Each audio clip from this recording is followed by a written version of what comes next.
Hello everyone, कैसे हैं आप सब। एक बार पुनः से कोचिंग क्लासेस पर स्वागत है। उम्मीद करता हूं आप सब अच्छे होंगे, मस्त होंगे, बेहतर होंगे। आप सभी की पढ़ाई बेहतर चल रही होगी।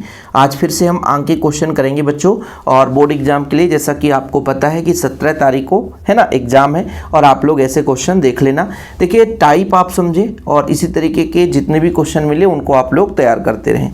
पहला प्रश्न है, एक प्रथम कोटि की अभिक्रिया 40 मिनट में 90% पूर्ण हो जाती है, तो इस अभिक्रिया का अर्धायुकाल ज्ञात करना है। हल करते हैं प्यारे बच्चों। सबसे पहले आपको देखना है कि टी का मान दे के रखा है। टी बराबर कितना बच्चों, 40 मिनट। ठीक है, कितना मिनट, 40 मिनट। फिर क्या बोला है, 90% पूर्ण हो जा रहा है, यानी कहने का मतलब प्रारंभ में मान के चलते हैं प्रारंभिक सांद्रण कितना है, 100। ठीक है, और बच्चों कितना परसेंट पूर्ण हो जा रहा है, तथा x बराबर कितना, 90% पूर्ण हो जा रहा है। तो प्रथम कोटि अभिक्रिया के लिए जो k का मान क्या होता है बच्चों, हमें टी हाफ निकालना है तो पहले k का मान निकालना पड़ेगा। k के लिए आपका होता है 2.303 अपान टी, लॉग हो गया बच्चों। ठीक है, 10 बेस में a upon a minus x. इस फार्मूले पर वैल्यू पुट करो। ठीक है बच्चों, 2.303। टी का मान कितना दे के रखा है, 40 मिनट, तो यहाँ पे 40 कर देते हैं। log 10 रहने दो। यहाँ पे आपका प्रारंभ में 100 रहता है, क्योंकि 90% पूर्ण होता है। पहले तो कोई भी पदार्थ है 100% होगा बच्चों, और 100 माइनस 90 तो कितना निकल कर आएगा। यहाँ पे 2.303 रहने दो, 40 रहने दो बच्चों। यहाँ पे log 10 है तो log 10, और यहाँ पे बच्चों आपका 10 यानी 100/10, तो ये कट गया बच्चों। ठीक है, अब चूंकि देख ले log 10 का मान 1 होता है बच्चों, log 10 का मान 1 होता है। ठीक है, नहीं तो फिर आप कंफ्यूज हो जाओगे। तो यहाँ पर आपका कितना बचेगा, log 10 ही बचेगा, तो 1 हो जाएगा। जब इसका हम भाग करेंगे बच्चों तो कितना आएगा, भाग करेंगे, देखो 4 का भाग करेंगे, 4 पंचे 20। ठीक है, 4 पंचे 20 भाई, और फिर कितना जाएगा, अभी दिमाग लगाओ। 4 का भाग करेंगे, 4 पंचे 20, 4 सत्ते 28। ठीक है बच्चों, 4 सत्ते 28, और फिर कितना होगा बच्चों, 2 बचेगा, तो आपका कितना हो जाएगा, 4 पंचे 20। ठीक है, ठीक है बच्चों, फिर 1 बचेगा, 4 दूना 8, लगभग इतना जाएगा। फिर बच्चों 0 पॉइंट इतना आएगा, ये इतना आएगा, ध्यान रखना। इसको अपने हिसाब से आप लोग कर सकते हैं बच्चों, इतना आएगा बच्चों। ठीक है, चलिए इसका मान आ गया, किसका मान आ गया, के का मान। टी हाफ का मान क्या होता है, टी हाफ का मान होता है 0.693 अपान के, और बच्चों 0.693 अपान 0.05752 इतना है। अब थोड़ा सा हम यहाँ पे बच्चों इसको कैलकुलेट करते हैं। बहुत सिंपल है, कुछ कठिन है नहीं। आप चाहे डायरेक्ट इस पे मान रख सकते थे, डायरेक्ट इतना मान रखते तो और आसान हो जाता। जैसे इसको भागना करते डायरेक्ट मान रखते, तो जब डायरेक्ट मान रखते तो कुछ इस तरीके से आ जाता। के का मान बच्चों कितना है, इतना, तो 40 ऊपर चला जाएगा, 40 बटा ये हो जाएगा। ठीक है बच्चों, तो ये दशमलव लग गया। ठीक है, तो अब जब 0 का गुणा कर देते, जब 0 का इधर गुणा कर देते तो 6.93 हो जाता बच्चों, गुणे 4 है ही है, और ये 2 ये लगभग तिक्के से जाएगा, और 4 3 12 आ जाएगा लगभग। ये लो आंसर आ गया। इसको भी गुणा करोगे बच्चों तो लगभग 12 के ही बराबर आएगा। ठीक है, कितना मिनट, 12 मिनट, ये हो गया। तो कुछ चीज़ें क्या होता है डायरेक्ट करोगे ये 12 के ही लगभग आएगा, परेशान मत होना, क्योंकि 12 पंचे 60, लगभग 12 के ही आएगा। ठीक है, तो ये आपका पहला प्रश्न था बच्चों। सबसे पहले प्रश्न को समझे क्या पूछा है, इसके बाद क्या कैलकुलेशन करना है। ठीक, तो पहला क्वेश्चन आपका कंप्लीट। तो आपके लिए दूसरा क्वेश्चन आ गया कि दर्शाइए कि प्रथम कोटि अभिक्रिया बच्चों 99% अभिक्रिया पूर्ण होने में जो समय लगता है 90% अभिक्रिया पूर्ण होने लगे समय का दुगना होता है। चलिए कोई बात नहीं, हल करते हैं बच्चों। सबसे पहले हम बात करते हैं 99% अभिक्रिया के लिए। 99% अभिक्रिया के लिए, ठीक है। चलो तो बच्चों T99 करते हैं, तो जैसे आपका K का मान आता था तो वो यहाँ पर पक्षांतर कर देंगे और कुछ भी नहीं, यहाँ K कर दो नीचे, K बराबर इधर, तो पक्षांतर तो हमने कर दिया है। बाकी लॉग आपका रहेगा ही बच्चों 100%। 100% में कितना खत्म हो गया, 99। 100% में कितना खत्म हो गया, 99, मतलब 2.303 अपान K रहने दो। फिर बच्चों log 10 हो गया, और इसमें 100 में 99 घटेगा तो 1 ही आएगा, कोई दिक्कत नहीं, 100 का स्क्वायर हो गया। ठीक है, इसका हम इधर बच्चों यदि इसका मल्टीप्लाई कर दें इधर सामने, है ना, क्योंकि log 10 का मान 1 होता है, सबको पता है ना log 10 का मान 1 होता है बच्चों। तो यहाँ पर बचेगा आपका 2.303 अपान के गुणा 2, क्योंकि 2 सामने आएगा फिर log 10 बचेगा, log 10 का मान 1 होता है। अब बच्चों इसी प्रकार T90 की बात करो तो 2.303 अपान के log 10 बेस में बच्चों 100/100 माइनस 90, तो सीधा सीधा आएगा इसका 2.303 अपान के, और बच्चों ये कट जाएगा तो log बेस में 10 और 10 इसका मान 1 हो जाएगा, मतलब 2.303 अपान के।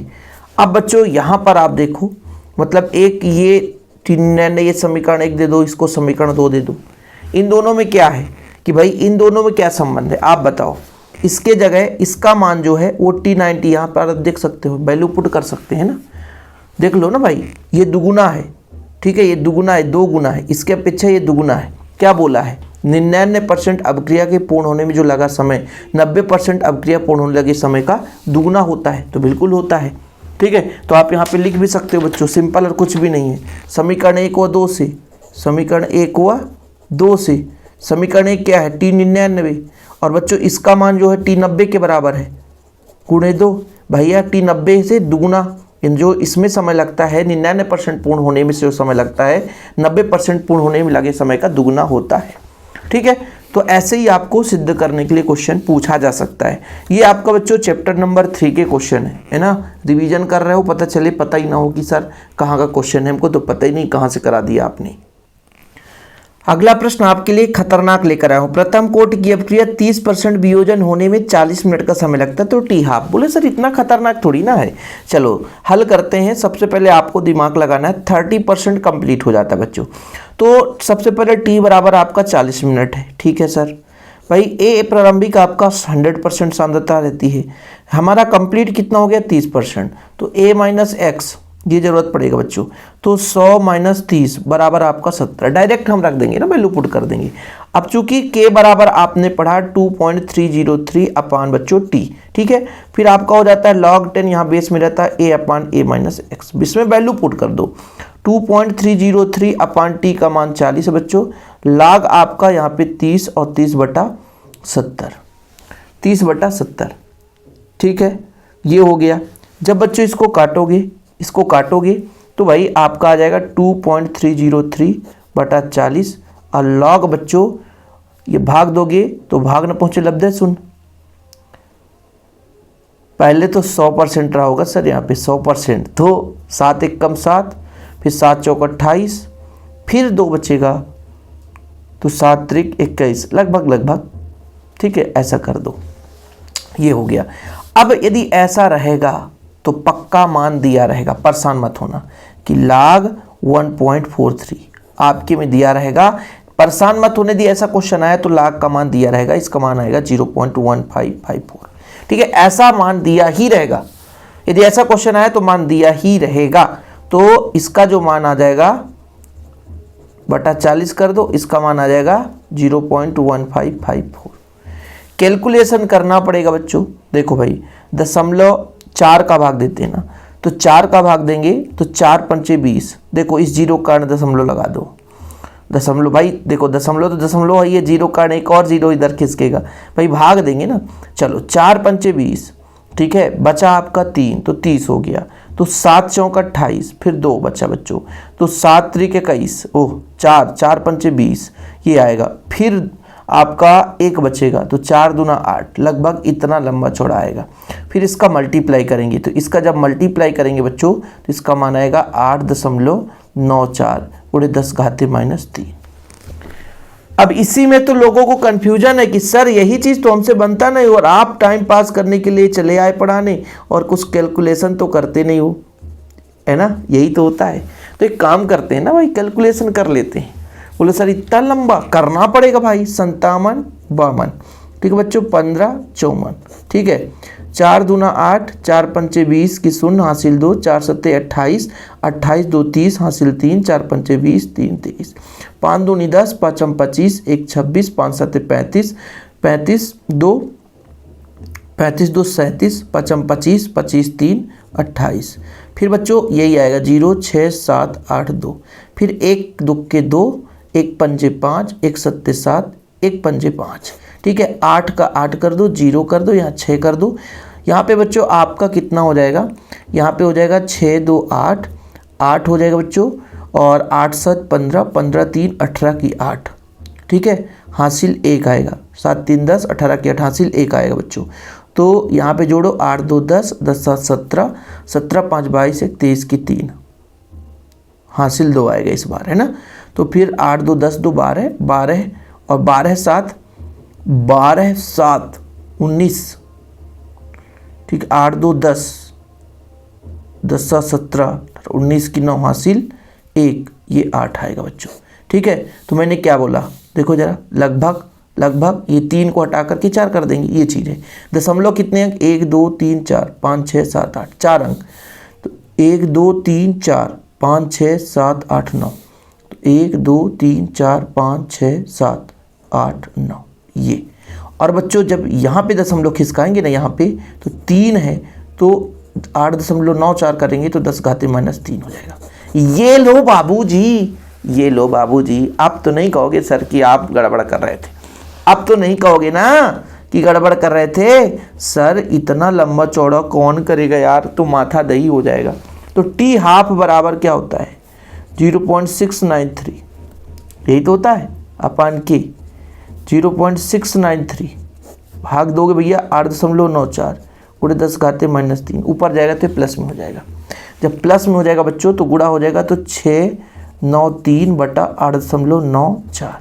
इस दशमलव को हटाओगे तो फिर 2 जीरो और बढ़ा देना, 69300 और भागे 894। 8 से भाग दो, 8 से 56, 8 64 अधिक हो जाएगा बच्चों, क्योंकि ये भी 9 है, तो 8 से 56 लगभग इसका 7 7 7 ऐसा आएगा। भाग कर लेना आप लोग। अब भाई इतना लंबा गुणा किया हूँ तो भाग करना तो आपसे बनना चाहिए। एनसीईआरटी का क्वेश्चन है, एनसीईआरटी का क्वेश्चन है। लोग कहते हैं एनसीईआरटी क्वेश्चन नहीं करा, तो एनसीईआरटी क्वेश्चन है, कर लेना आप लोग। एनसीईआरटी क्वेश्चन है, बनना चाहिए, है ना। ये जो क्वेश्चन है थोड़ा सा लंबा चौड़ा लेके आया हूँ, कैलकुलेशन वाला है। ठीक है, कैलकुलेशन वाला है तो करना पड़ेगा। पहले समझो, परम ताप 298 केल्विन में 10 के की वृद्धि, मतलब 10 केल्विन की वृद्धि पर रासायनिक अवक्रिया का वेग दुगुना हो जाता है, तो इस अवक्रिया के लिए सक्रियण ऊर्जा की गणना करना है।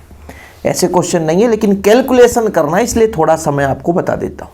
सबसे पहले आप समझो, अवक्रिया का वेग दुगुना हो जाता है। देखो हल करता हूँ भाई। प्रारंभ में मान लीजिए उसका दर स्थिरांक के रहा होगा, तो K2 का मान जो है प्रारंभ के दुगुना हो जाता है। ठीक है, T1 टेम्परेचर पहले कितना रहा, 298 केल्विन। ठीक है, T2 10 की वृद्धि हो गई तो कितना हो गया बच्चों, 308 केल्विन। ये तो यहां तक सही है। R का मान आपको पता होना चाहिए, याद नहीं है तो याद कर लो, 8.314 joule kelvin inverse mole inverse. ठीक है सर, इतना चलेगा। अब बच्चों आपको फार्मूला आर्हीनियस समीकरण से K2 अपान K1, ठीक है, और ये होता है EA अपान 2.303 R, और इसका होता है T2 माइनस T1 अपान T1 T2। ये लो प्यारे बच्चों, ये लो। अब यहां पे आप ऐसा करोगे, लाग है तो K2 के जगह 2K1 कर सकते हो कि नहीं कर सकते हो, कर सकते हैं सर 2K1, और प्रारंभ में तो आपका प्रारंभ रहा ही होगा, है ना, तो इससे कट जाएगा। EA रहने दो, 2.303 रहने दो। R का मान, चलो R का मान पक्षांतर करने के बाद लिखेंगे सर। T2 में T1 को घटा दो, 308 में 298 को घटा दो, और नीचे आपका 298 गुणे 308। EA का मान निकालो जरा, log 2। ठीक है, log 2 है बच्चों, तो सबसे पहले log 2 पक्षांतर करेंगे, इधर गुणा होगा 2.303, R का मान 8.134। ठीक है बच्चों, ये आपका 298 308 बटे में बच्चों ये यहाँ पे घटेगा तो 10 होगा। और इसको कैलकुलेशन करना, जितना करना हो करते रहना, जितना करना हो करते रहना बच्चों। ये कैलकुलेशन भाई कई बार क्वेश्चन पूछ देता है ना। और ये भाई अब आप लोगों को समस्या होगी कि सर कैसे करें। तो यहाँ पर हो सकता है आपको एक दिक्कत करे log 2 का मान, तो इसका होता है 0.3010, ठीक है बच्चों। फिर इनका गुणा करते रहना आप लोग, है ना। इसका भी भाग दे दो तो इसको 0.2303 कर दो, है ना। 8.134 गुणे 298 गुणे 308, ये लो। इतना लंबा चौड़ा गुणा करना। यदि ऐसे क्वेश्चन आ जाए ना, ऐसे क्वेश्चन, तो कब करना है? जब भैया लास्ट में हमारा समय बचे तब करना। अथवा में एक इजी क्वेश्चन आता है, अथवा में एक इजी क्वेश्चन आएगा, तो आप लोग पहले इजी क्वेश्चन को ढूंढना, है ना। ये नहीं कि आप कठिन क्वेश्चन पे ही लगे रहो। जैसे एक क्वेश्चन और बढ़िया कराता हूं, ये लो क्वेश्चन। तो दर्शाइए कि प्रथम कोटि की अभिक्रिया के लिए 99.9% अभिक्रिया पूर्ण होने में लगा समय उसके अर्ध आयुकाल का लगभग 10 गुना होता है। तो सबसे पहले हल करते हैं बच्चों। ए का मान तो आपका 100% रहता है, x बराबर 99.9%, ठीक है। ठीक, तो k बराबर कितना होता है? 2.303 upon t log a upon a minus x. तो 2.303 अपान के रहने दीजिए लॉग 100 अपान 100 माइनस 99.9। 2.303 अपान के लॉग 100 रहने दो बच्चों, इसको घटाओ तो आएगा आपका 0.1। दशमलव हटेगा तो 1 0 ऊपर जाकर के बढ़ जाएगा और 3 सामने आ जाएगा बच्चों। 2.303 अपान के गुणे 3 बाहर आ गया, log 10 बचेगा। log 10 का मान 1 होता है, log 10 का मान 1 होता है। 3 का गुणा कर दो, 3 दूना 6, 3 त्रिकाई 9, 3 त्रिकाई 9 बटा की 3 का गुणा कर दिया, log 10 का मान 1 होता है, इसकी कोई वैल्यू नहीं है। ठीक, ये किसका मान आ गया? k। अब इससे t बराबर आ गया आपका 6.909 अपान के। टी बराबर, यहाँ पे भाई गड़बड़ कर दिए सर, शुरू से ही टी कर दो ना सर, क्योंकि के पक्षांतर कर देते। तो एक काम करो, टी करो पहले, एक काम करो टी पहले कर दो, फिर अपन के यहाँ से पक्षांतर करके टी का मान। चलो कोई बात नहीं, समीकरण एक आ गया। अब बोला टी हाफ, टी हाफ का मान होता है 0.693 अपान के। इसको थोड़ा सा कैलकुलेशन ऐसा कर दें, समझिएगा कि भाई 10 का यदि इसमें गुणा कर दें, 10 का यदि गुणा कर दें तो 10 का भाग भी करना पड़ेगा। तो 10 का गुणा करेंगे, 10 का भाग कर रहे हैं तो 6.93 अपान किया जाएगा। अब देखो बच्चों, लगभग ये मिल रहा है कि नहीं मिल रहा है? मिल रहा है। तो टी हाफ बराबर 1/10 और ये टी के बराबर है, मतलब टी बराबर 10 गुणे टी हाफ। यही तो सिद्ध करना था कि भाई 99.9% पूर्ण होने में जो समय लग रहा है ये टी, ठीक है, टी हाफ का 10 गुना है, 10 गुना है, तो यही तो सिद्ध करना था। क्वेश्चन क्या बोला था कि दर्शाइए कि प्रथम कोटि अभिक्रिया के लिए 99.9% अभिक्रिया पूर्ण होने में जो समय लगता है उसके अर्ध आयुकाल का लगभग 10 गुना होता है। तो अर्ध आयुकाल का लगभग क्या हो गया? 10 गुना। ये अर्ध आयुकाल का लगभग कितना गुना हो गया बच्चों? 10 गुना। चीजें क्लियर? प्रूव्ड। ठीक, तो ऐसे क्वेश्चन आप लोग थोड़ा सा रिवीजन कर लो, हो सकता है कहीं ऐसे ही टाइप के क्वेश्चन आ जाए तो फिर आपको बल्ले बल्ले कहोगे कि हाँ शिव सर ने बताया था और हमने ऐसा समय दिया और बन भी गया। चीज़ें क्लियर कर लेना, ऐसे आप लोग थोड़ा प्रैक्टिस कर लेना, और भी बुक में मिल जाए, है ना। तो बच्चों सेलेक्टेड मैंने करा दिया, जो पिछले साल कई बार पूछा गया तो वही चीज़ मैं कराऊंगा, एक्स्ट्रा चीज़ें मैं नहीं कराऊंगा, क्योंकि भाई एनसीईआरटी में जो भी है उतना आप करो, इसके अलावा कुछ करने की जरूरत नहीं है। जय हिंद, वंदे मातरम।